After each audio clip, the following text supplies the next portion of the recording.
Salut, c'est Cyril de Web de Fou, j'espère que tu vas bien. Aujourd'hui on se retrouve pour un nouveau podcast pour voir ensemble l'erreur fatale en automatisation. On va aborder aujourd'hui une petite anecdote qui m'est arrivée, des erreurs stupides, et également cette erreur que je vais te partager, que tu ne dois pas appliquer dans ton business. Je vais te parler de deux choses, tu vas voir, c'est hyper important quand tu fais de l'automatisation. Avant ça, tu connais le truc, tu cliques sur le bouton s'abonner, tu vas dans la description à un lien, ça s'appelle rejoins mes contacts privés. Tu cliques dessus, tu mets ton email et tous les matins tu reçois un podcast à forte valeur ajoutée avec des informations qui vont changer ta vie et ton business, crois-moi. Également dans la description tu trouveras le groupe Telegram.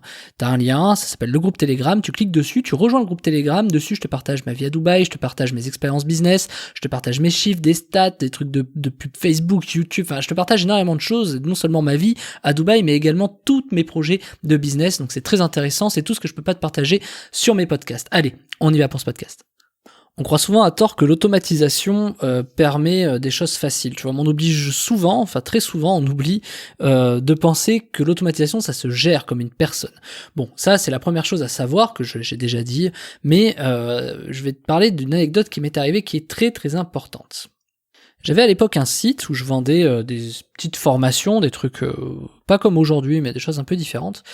Et sur ce site, j'avais fait une erreur qui était colossale. J'avais automatisé, en fait, une fois qu'un client rentrait et achetait une formation, j'avais automatisé des envois d'emails, par exemple, sur le sujet d'une formation, comme des sortes de follow-up, tu sais, quand une personne s'inscrit et derrière tu envoies des séquences automatisées.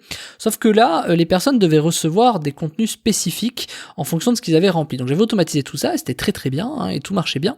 Et c'était lié au paiement, parce que tu sais, quand tu payes, bah t'as des gens, des fois, une fois qu'ils ont payé, c'est pas la même chose que est-ce que le paiement a été validé, est-ce que le paiement est passé, est-ce que tu as bien reçu l'argent. Tu sais, il y a plein d'étapes différentes.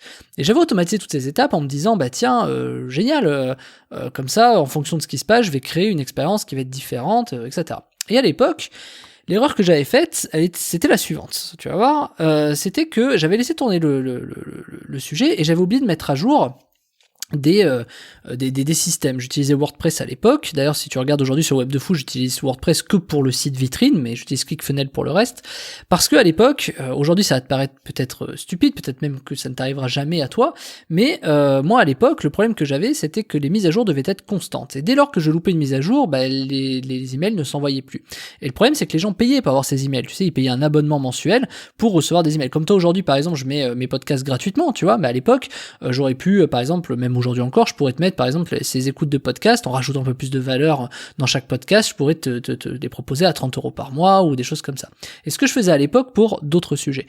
Et donc, c'était important que chaque email parte tous les jours. Quand les gens payent pour un service, c'est important que les gens arrivent avec ces emails, surtout quand ils doivent suivre un processus. Tu vois, imaginons, je te donne un autre exemple, je crée une méthode sur 30 jours où je t'envoie un email par jour dans cette méthode qui t'explique quoi faire de A à Z pendant X temps, machin, et que je sais pas, pendant 4 jours tu reçois pas d'email alors que t'es censé en recevoir, tu vas râler, tu vois, et c'est normal.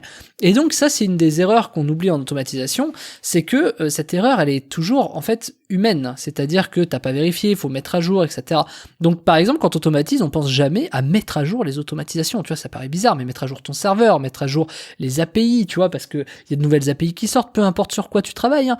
Si par exemple tu travailles avec Mailchimp, etc., avec Google Drive, avec je sais pas, avec t'automatises des choses, bah tu sais à quel point c'est important de mettre à jour tout ça, parce que dès lors que c'est plus à jour, comme par exemple si tu connais, pour pas rentrer dans le détail, mais du PHP, si tu mets pas à jour ton PHP, t'as des fonctions qui ne marchent plus, tes codes ils bug, tu ne sais plus, faut monitorer, faut savoir d'où ça vient, tu repasses des heures et des heures dans ces automatisations. Donc ça c'est un vrai problème. Il y a une deuxième anecdote qui m'est arrivée.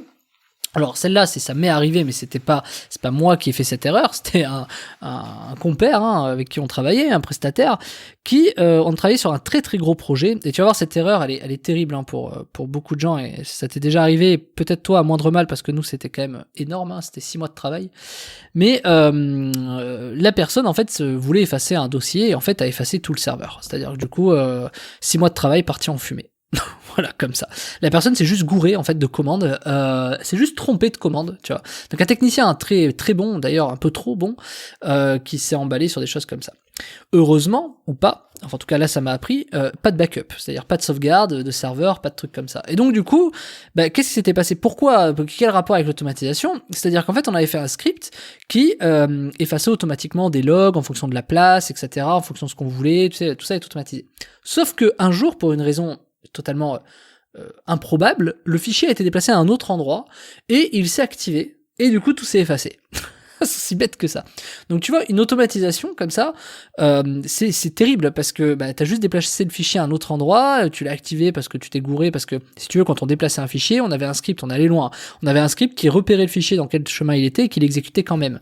Parce que si t'es un peu à l'aise avec les serveurs, pour ceux qui sont un peu techniques, normalement t'as une commande qui automatise, hein, et du coup si le fichier est déplacé, ça peut pas arriver. Sauf que nous on déplaçait tellement de fichiers régulièrement que du coup on était obligé de continuer à faire en sorte qu'on ait un autre automatisme, un autre robot qui dise ok, ce fichier il est plus là, il est là, ok, je l'active, du coup c'est bon, tu vois, je l'ai retrouvé.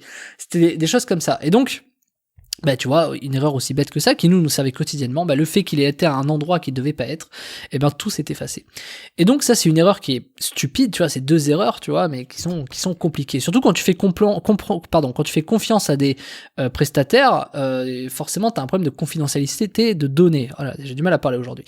Confidentialité de données. Et du coup, le problème de cette confidentialité de données, c'est que quand t'as un prestataire qui travaille cette donnée et qui qui l'efface ou qui l'exporte ou qui voilà, t'es toujours soumis à des petits problèmes de de confidentialité, quoi. Donc heureusement la RGPD maintenant permet de gérer ça un peu plus facilement, mais enfin je dis gérer ça, c'est juste que t'as un responsable pour ça, ce qu'on appelle un DPO, mais c'est tout, quoi. Et donc du coup ça devient compliqué aussi. Et donc pourquoi je te parle de ça et quelle est l'erreur fatale dans un truc comme ça, c'est que quand on automatise, on a tendance à oublier ce qu'on automatise. Parce que quand on automatise un truc, c'est facile. Quand on automatise 70 trucs, même 280, à un moment donné, tu sais plus si le 18e que tu as automatisé, si tu le déplaces, si ça fout le bordel ou pas. Et donc, tu vois, même ça, c'est un job à part entière. Faut savoir gérer ces automatisations, faut savoir les faire, etc. Mais le pire, c'est les mises à jour. Parce que ce que je ne t'ai pas dit, c'est qu'on avait déplacé ce fichier parce que notre dossier de mise à jour était plein et qu'il fallait qu'on ait un dossier de mise à jour. Alors, peu importe les solutions qu'on aurait pu éviter, c'est facile après coup, tu vois, de les éviter. Mais quand t'es dedans, t'es en 2 secondes, tu fais le truc, tu captes pas. Et donc aujourd'hui, tous ces trucs-là, ça m'a appris un truc fondamental. C'est que t'as beau avoir une équipe de développeurs, t'as beau avoir des gens qui travaillent, des prestataires, etc. Moi aujourd'hui, j'ai fait un autre choix. J'ai dit, je préfère passer par des automatismes simples où il y a des tiers qui gèrent ça, et moi je m'occupe juste des sauvegardes, tu vois. Donc il y a des logiciels qui existent aujourd'hui sur le net qui valent une bouchée de pain, ça doit valoir 30 balles par mois, tu vois. Même pas, allez 100 balles par mois, allez 50 balles par mois, 10 balles, enfin t'as de tout, t'as entre 5 balles par mois et 200, tu vois, même 300, même 500. Ça peut aller très très haut. Le truc c'est que aujourd'hui, moi je préfère laisser des outils, des logiciels gérer les mises à jour, que t'aies pas de problème, etc., que t'aies juste à plugger les trucs de manière simple, que tu aies juste à dire ce que tu veux et que ça se passe le meilleur du monde, que tu n'aies pas de problème. Et ça, malheureusement, aujourd'hui en tout cas, il y a un problème sur ça. C'est que si tu ne sais pas servir des outils qui sont simples, qu'aujourd'hui tu veux automatiser, t'as deux choix, c'est soit tu payes un développeur, un prestataire, soit tu vas devoir apprendre toi-même. Et je peux te dire que moi j'ai fait les frais pendant des années de ces choix-là, et qu'aujourd'hui je peux que conseiller n'importe qui, je conseille tous mes clients, et même toi je peux te conseiller, je conseille tout le monde en disant et stop, faut arrêter, faut prendre des logiciels qui soient simples, accessibles. Certes, ça coûte peut-être 20 balles par mois, des trucs comme ça, mais ça va te sauver la vie. Parce qu'il y a un truc dont on parle jamais, c'est du coût d'investissement. Ce coût d'investissement, tu sais, où, tu vois, ce coût de backup de 6 mois, on paye une équipe développeur, c'est centralisé, c'est machin, mais quand tu perds 6 mois de travail, je peux te dire que t'as les boules de pas avoir payé 30 balles un outil, tu vois. Et franchement, des fois la question se pose. Et aujourd'hui, t'as des outils, pour citer que lui, mais c'est celui sur lequel moi je me concentre principalement, c'est Zapier.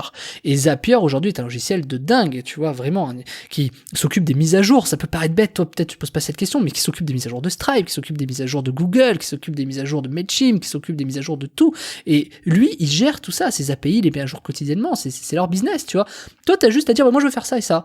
Et finalement, c'est simple. Moi je veux que quand il y a ça qui se passe, il y a ça qui se déclenche. Ou quand il y a ça qui se passe, je veux que ça marche comme ça. Et du coup, t'as plus à t'occuper de tout ça. Et Zapier marche 100% du temps, c'est l'avantage. Et il y a quasiment pas de limite. Nous, on a plein de clients qu'on gère leurs automatisations, on les gère sur Zapier, c'est-à-dire on se dit, plutôt que d'aller faire payer des équipes de développeurs de n'importe quoi, tu vois, tous ces trucs-là, excuse-moi, j'ai ravalé ma salive, hein. Mais tous ces trucs-là, aujourd'hui, par Zapier, nous, on vend des automatisations où en fait, on plug juste Zapier, tu vois. Ça coûte 20 balles par mois, tu vois, quand tu commences. Après, nous, ça coûte un peu plus cher maintenant parce qu'on a beaucoup de trucs qui tournent. Mais c'est aussi simple que ça. Et finalement, moi, aujourd'hui, c'est ce que je voulais t'apprendre pour ton business.